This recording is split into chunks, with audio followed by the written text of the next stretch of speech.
આજે આપણે કોર્સ 5 ની અંદર જોઈશું કોર્સ 5 બ પર્યાવરણ અભ્યાસ ધોરણ 1 થી 5 એમાં એકમ 1 ની અંદર જોઈશું ગુજરાતના નવીન અભ્યાસક્રમમાં પર્યાવરણમાં કરેલી જોગવાઈઓ એની અંદર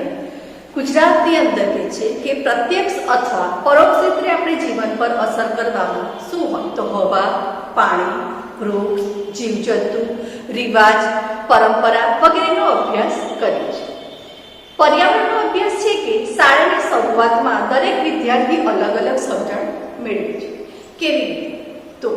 અલગ વિષય તરીકે ભણાવવો મુશ્કેલી સર્જી અને પર્યાવરણ બાબતોને ભાષા અને ગણિત સાથે સમન્વય કરવો જોઈએ બાળકોની આસપાસના વાતાવરણમાં નદી પહાડ જંગલ કારખાના ઐતિહાસિક સ્થળો અને સ્થાનિક ઉત્સવો વગેરે વિશે જાણવાની ઉત્સુકતા હોય છે તેવા બાળકો પાસે કેટલી જાણકારી છે તે પણ આપણે જાણવું જોઈએ પરિવાર અને સમાજના પર અસર કરતા હોય છે અને પરિવારમાંથી જ આવતા હોવાથી બજાર રસ્તાઓ સ્ટેશનો બસ વ્યવહાર દવાખાનાનો પરિચય હોય છે તેમની પાસે આસપાસના વૃક્ષો અને જીવજંતુઓ પ્રત્યે લગાવ હોય છે કે બાળક જ્યારે નાનું હોય છે તેના આસપાસના જીવજંતુઓ પછી જે આવતા હોય એના રસ્તાઓ બધું એ લોકોને ખ્યાલ હોય છે એ અંગે વિચાર કરવાનો મોકો આ રીતે અજ્ઞાનતા તરફ લઈ જાય છે બાળક જ્યારે નાનું હોય છે ત્યારે કુટુંબને ઓળખે છે પછી જેમ જેમ તે મોટું થાય છે તેમ હવા પાણી વૃક્ષ જીવજંતુઓ રીત રિવાજો વગેરે જાણે છે પછી જેમ જેમ તેની ઉંમર વધે છે તેમ તેમ તે બજાર રસ્તાઓ સ્ટેશન બસ વ્યવહારો દવાખાનાથી પરિચિત થાય છે અને પછી બાળકોના પોતાની આસપાસની વસ્તુઓ સાથે કામ કરવા પર વધારે ભાર મૂકે છે એમાં આવતું એ લોકોને ગમતી વસ્તુ હોય એમાં પર્યાવરણ શિક્ષણની શાળાની બહાર લઈ જવાનું સહજ શક્ય હોય છે અને બાળકો વસ્તુઓની મદદથી પોતાની ઉંમર મુજબ નાના પ્રયોગો કરી શકે છે વસ્તુઓને ઓળખવા માટે પંચેન્દ્રિયોનો તે ઉપયોગ કરે છે અને આસપાસના જીવજંતુ પાક ફળ ફૂલ રીત રિવાજ અને તહેવારો વિશે પણ સીધા અનુભવોથી તેઓ શીખે છે જેમ જેમ તેમની ઉંમર થાય છે તેમ તેમ તેની આસપાસનું વાતાવરણ હોય તો જીવજંતુ પાક એટલે અનાજની જે પણ કંઈ વસ્તુ પાકતું હોય ફળ ફૂલ રીત રિવાજો અને તહેવારો વિશે પણ તે જોઈને અનુભવે છે અને એની અંદર બીજું છે આપણે અન્ય વિષયો સાથે અનુભવ એની અંદર એમ કે છે મનુષ્ય જીવન વિજ્ઞાન અને ભાષા સાથે જોડાયેલું છે અને વિજ્ઞાન અને ટેકનોલોજી ઘટનાઓના કાર્યકરણને સમજ પ્રયત્ન કરે છે એની અંદર એવું કે છે ભૂગોળમાં બનેલી ઘટનાઓ પણ બાળકને એ રીતે જોવી જોઈએ કે બાળકની ભાષાની વિકાસ વિષયની અભ્યાસની અનુભૂતિ થાય છે અને ભૂગોળમાં અનેક પ્રકારના માપોનો આવે છે માપોનો ગણિત વિષય કે એમનું જ્ઞાન ભૂગોળમાં પણ ઉપયોગી બને છે એમને જ્ઞાન તેનો ઉપયોગમાં બને છે બાળકને વિષયનું શિક્ષણ અલગ અલગ વિષય તરીકે પણ ધોરણ 6 થી શરૂ થાય છે અને શરૂઆતના ધોરણમાં તેને પર્યાવરણમાં સમાવેશ કરવામાં આવે છે આગળ જોઈ ગયા ગુજરાતના નવી અભ્યાસક્રમમાં પર્યાવરણમાં કરેલી જોગવાઈઓ એમાં આપણે આગળ જોયો પહેલો પોઈન્ટ અન્ય વિષયો સાથેનો અનુબંધ અને બીજો વિષય અને ધોરણ અન્ય વિષયો સાથેનો અનુબંધની અંદર એવું કહે છે કે જે તમે વિષયો ભણાવો છો એ બાળકની ઉંમરને લગતા હોવા જોઈએ તમને ખ્યાલ હોય કે જે બાળક ઉંમર પ્રમાણે તો પહેલું હવા પાણી વૃક્ષ વગેરે જેવા વાતાવરણને તે ઓળખશે પછી જેમ જેમ મોટું થશે તેમ તેની વૃત્તિ વધશે તો એની પહેલાં મેં કીધેલું બસ સ્ટેન્ડ દવાખાનું રેલવે સ્ટેશન પછી એ લોકોના ઘરનું કોઈ સ્થળ હોય વગેરે તે જાણકાર મેળવે છે પછી કહે છે બાળક કે જેમ જેમ બાળક મોટું થાય છે તેમ વૃક્ષો ફળો ફૂલ પછી શાકભાજી વગેરે જેવા વસ્તુઓને તે ઓળખ કરે છે અને હવે આપણે જોઈએ છીએ તો બીજો પોઈન્ટ છે વિષય અને ધોરણ તો ઉંમર પ્રમાણે વિષય અને ધોરણનું હોય છે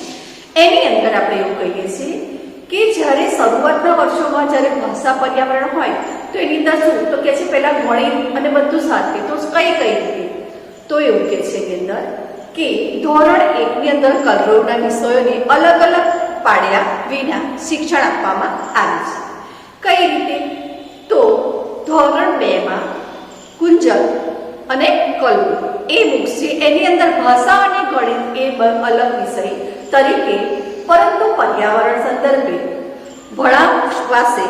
અને પર્યાવરણ અલગ વિષય તરીકે ભણી શકશે. ભાષા અને ગણિતની સાથે સમન્વય કરવામાં આવ્યો છે. ભણવાનું બાળક માટે વધુ અનુકૂળ રહે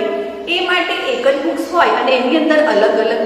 પર્યાવરણ અને ગણિતનો સમાવેશ કરવામાં આવ્યો છે. ધોરણ 3 ની અંદર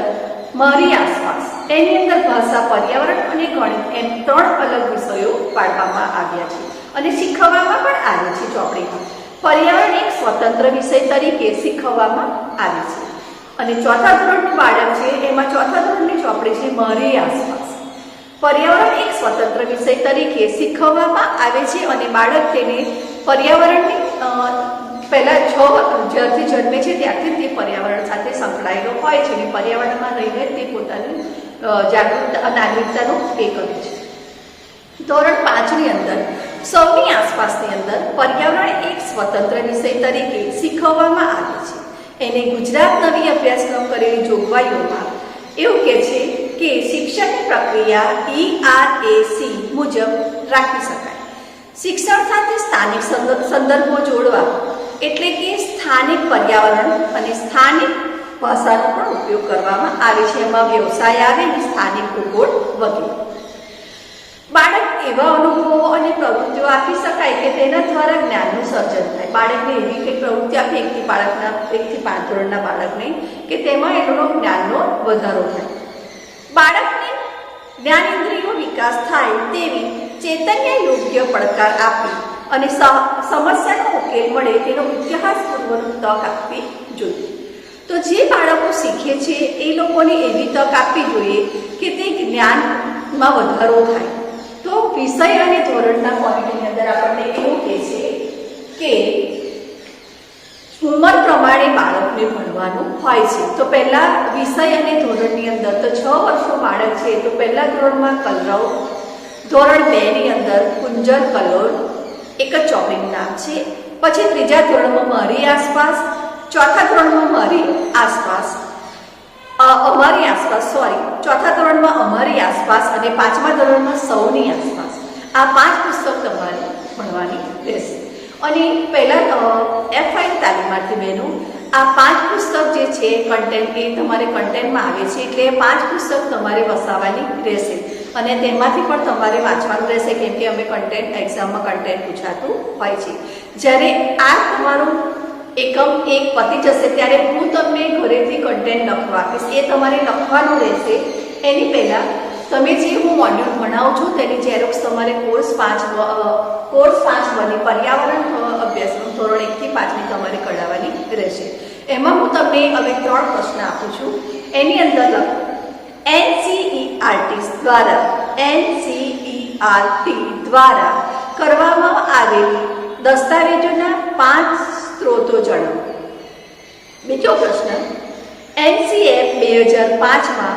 પર્યાવરણ શિક્ષણના સંદર્ભમાં કરવામાં આવેલી જોગવાઈઓ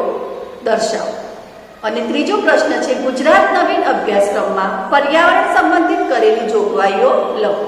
આ 3 પ્રશ્ન તમારે લખવાના રહેશે અને હું જ્યારે કહું ત્યારે એ દિવસે તમારે લખીને એ જવાબ એ દિવસે જ 12 થી 5માં તમારે મોકલવાના રહેશે. વચ્ચે કોઈએ લખેલું હોય તો મને મોકલવો નહીં કેમ કે અમુક છોકરીઓ આજે મેં કીધું ને લખી દીધો તો તરત મને મોકલે છે પણ જ્યારે હું તારીખ આપું અને આ પ્રશ્ન જ્યારે હું નીચે લખું ત્યારે તમારે એ દિવસે મારા મોબાઈલ નંબર પર તમારે મોકલવાનો રહેશે. જે જોગવાઈઓની વાત કરવામાં આવી છે એની અંદર ERAC એની અંદર એવું કહે છે એક્ઝામ્પલ અનુભવ, પછી પ્રતિમા, ઉપયોગિતા અને સમતા. આ જે પ્રોગ્રામ છે એ સમગ્રને લગતું હોય છે. તેથી શિક્ષણને અનુરૂપ કરવા માટે આપણે